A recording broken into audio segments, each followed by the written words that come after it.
It was quite quiet also on the European front when we were expecting Europeans to step up. And now is also the moment for maybe other countries to not only fill the gap of the US, but also really takes up some leadership as well. Which countries do you see trying to turn this crisis maybe also into an opportunity?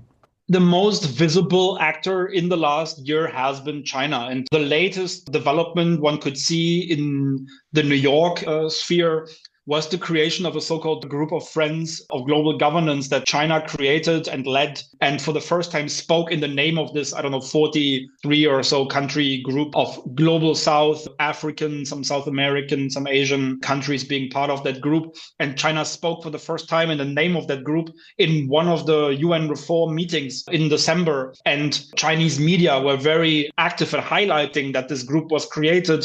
I think it builds on the Chinese government initiative on global governance that you could see last year. I'm not an expert on China, so I only observe this through my UN expert lenses. But it's quite interesting because in the UN system, you, for the last years, had kind of a balance between the so-called like-minded Western, EU, US, Japan, and other countries versus the G77, the Global South, and China. And there is now a kind of a dividing of those groups happening. On the Western northern side, the US becomes a separate kind of player. On the Global South side, you can see a division that goes beyond the typical kind of BRICS versus everyone divide, but it feels like the Global South in the UN is dividing between, the more human rights oriented and the more development oriented, the more democracy versus the more autocratic oriented groups. And I'm saying this in this long way because I think China seemed to be capitalizing on this gap of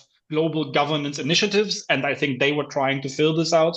I think Macron's speech indicates that some of the European leaders are waking up to this.